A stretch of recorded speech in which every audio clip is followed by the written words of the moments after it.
I don't see a path right now to Trump straight up winning, whether it's because we have these voting machines that have proprietary software. They're privately owned, and as American citizens, we are not allowed to investigate those machines for fraud. I read one article where it said a person with an 8th grade, education basically in computers technology would be able to hack one of those machines. But no matter how you look at it, those machines are easily hacked. And what we just saw happen was, Bill Clinton and Loretta Lynch met on the tarmac just a few days before they didn't indict Hillary Clinton. Loretta Lynch should have recused herself way before that because of her ties to the Clintons. But the meeting on the tarmac should have done it. That should have been it. Hillary openly stole the Democratic primary. And as I'm thinking about it, the only way really for her to have a path to the presidency was for them to rig the primary if they put too weak of an opposition against her, someone who no one knew and who couldn't gather any crowds, I guess, then I guess it would have looked like, but I don't think they anticipated Sanders was going to draw the crowds. I don't think they had a problem with her running unopposed. This whole thing has been so rigged. I was just reading an article on the Hillary victory campaign, and there was a money laundering scandal.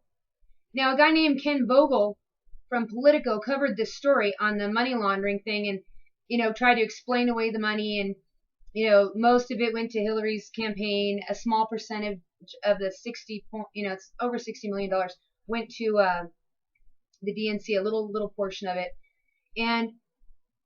But then when you look at the WikiLeaks, you find out Ken Vogel was the exact guy who was running the Politico stories to the DNC for approval and reassuring them that this situation would continue to happen.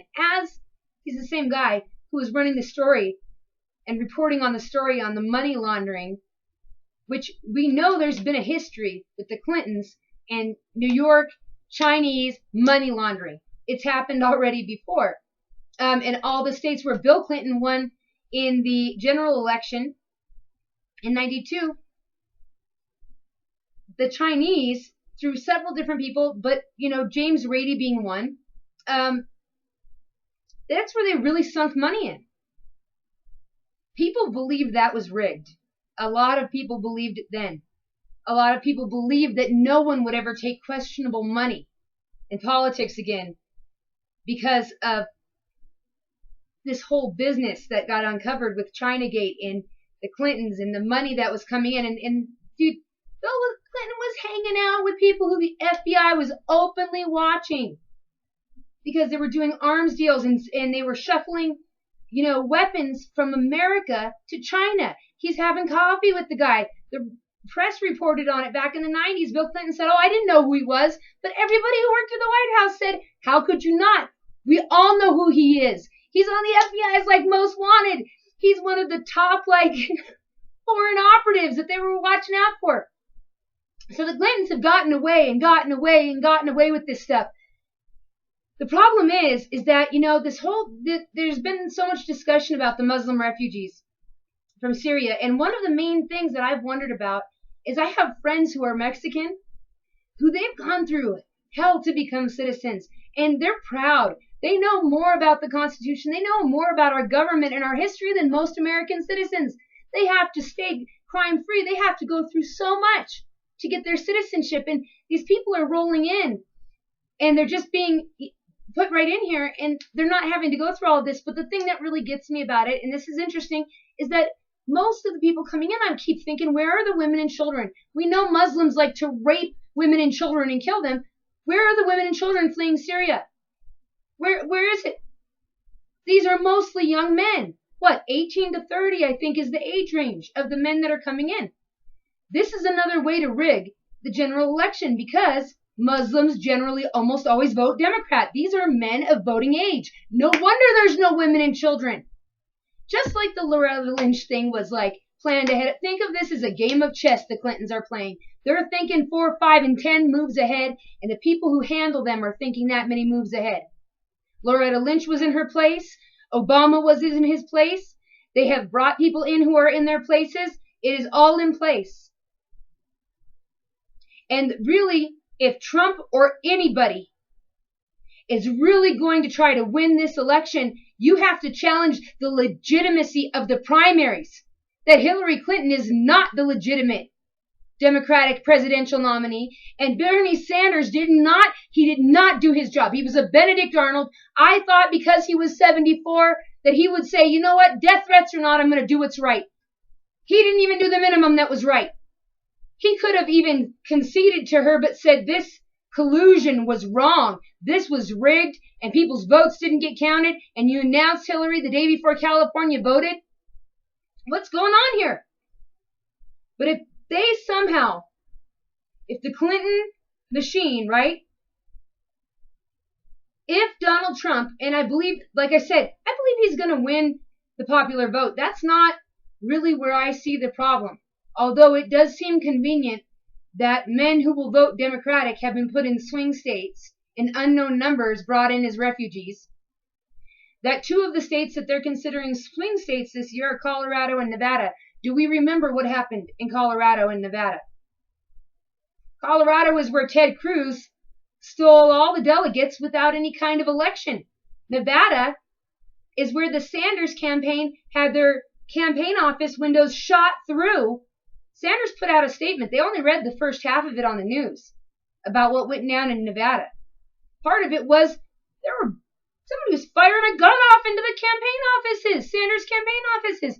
He had his people, his campaign people working in Nevada. Their rooms were broken into and rifled through, and it was in his statement. They just didn't read the second half of his statement when he gave a response, finally, after a long time, and Nina Turner had, done all the surrogating for him when he finally responded in a written statement to what they had alleged Sanders supporters had done in Nevada, which was bullshit, by the way. One man, if you watch the whole thing, one man picks a chair up, he sets it back down, and then he hugs it out. And there's some dispute that he may have actually been a Hillary supporter. This was bull. It's all bull. This is so rigged that I don't think your party affiliation matters right now. If you are never Hillary, you need to stand up for that. And I think we need to be prepared that if they either rig through the machines and people who are here illegally who will vote Democrat and a number of other factors, if we somehow get past that and Trump does in the open win the popular vote, then we need to be prepared to contest the Electoral College, because there is nothing stopping them from voting for Hillary Clinton. Nothing. You think they're going to be bound by something they said to their state that they would stick with their party affiliation? 21 states have no penalty. Some states have, a fine if they don't vote with their party. We are effed. We are effed. We need to be willing, every person who's a never Hillary, I don't care if you're Jill Stein, Gary Johnson, Donald Trump, at this point, everybody, it matters to Republicans to contest what happened in the Democratic primaries, because Hillary is not the legitimate candidate. She's not the legitimate nominee. She stole it in front of our faces. The judge should have recused herself. She didn't. Loretta Lynch stayed right there. Comey lists off all the things that she should have been indicted for, then says, oh, but we're not going to indict her.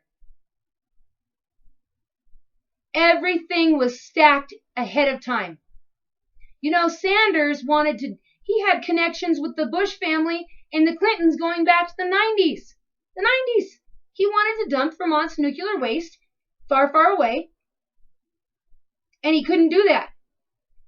He was trying to get it done. Bill Clinton passed a bill into law that made it possible for Vermont to dump their nuclear waste in Texas.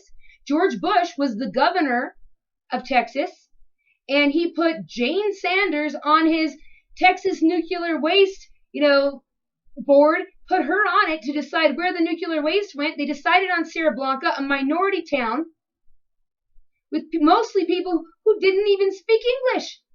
And specifically, it violated a treaty we had with Mexico in 1983 that we would not dump nuclear waste on their borders. They wouldn't dump it on ours, especially next to a water supply, which Sierra Blanca is next to a river, and it wasn't in an active earthquake zone.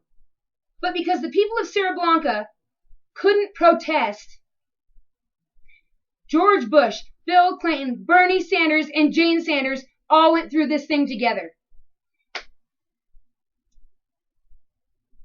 This thing has been lined up for a long time.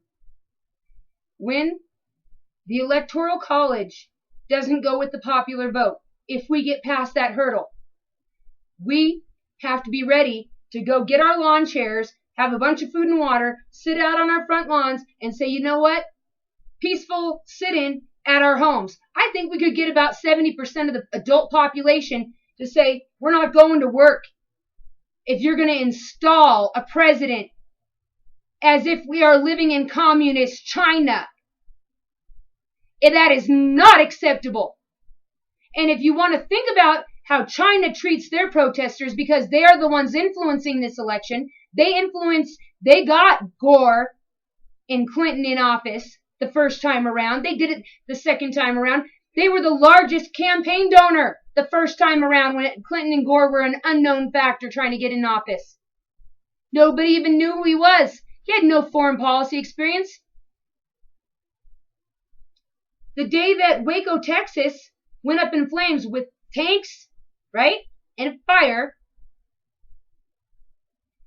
Bill Clinton was giving a tour of the White House, including the control room, to James Rady and John Wong.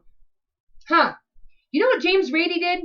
James Rady is the guy who somehow got a U.S. passport for Chen, and I'm going to say his name wrong, Chen Zipong, but he's the guy who signed martial law for Tiananmen Square just a few years before that, saying that they could use tanks and flamethrowers on the students. All kinds of fits together in a nasty sort of way, doesn't it? I believe the entrenchment in our government is so deep, and it is on the Republican side, and that is why you cannot guarantee that these states that are normally voting Republican will.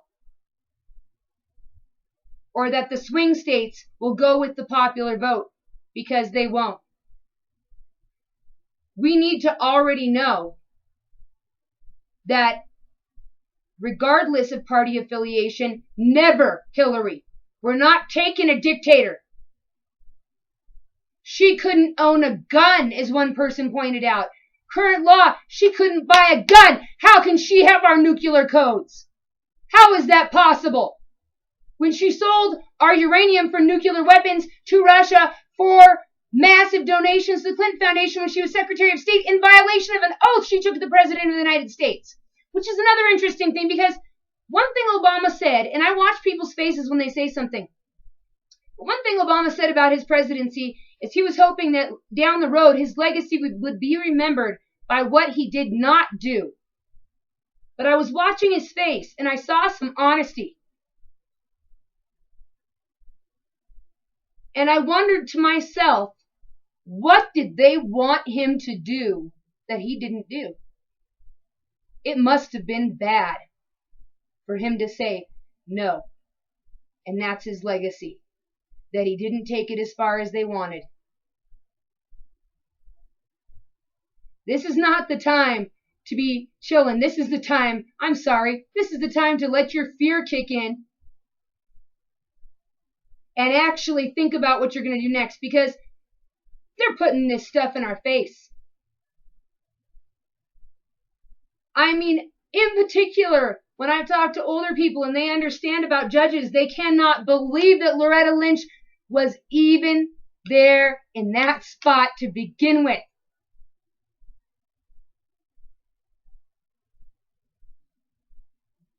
We have every reason to be afraid.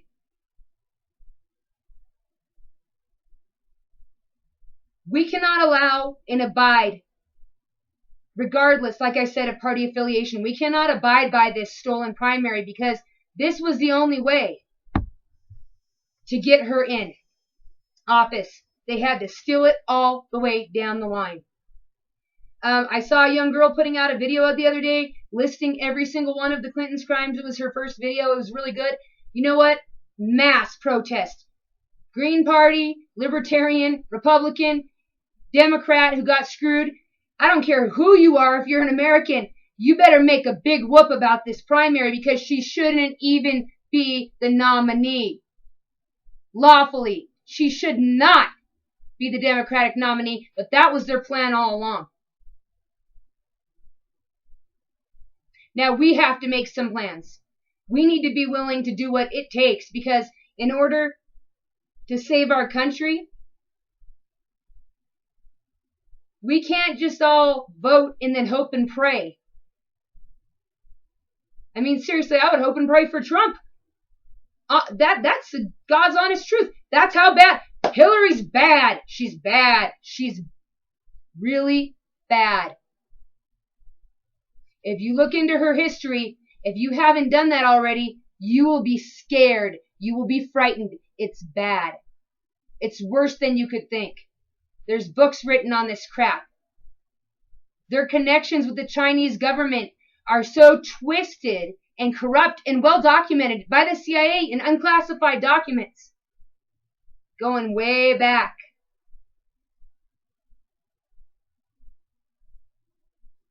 That's all I have for tonight, but I did want to try to finish the video. No, the secret police weren't knocking at my door. That was just a friend. Anyways, that's it for right now. I'll try to put something out tomorrow. Thank you very much. Bye.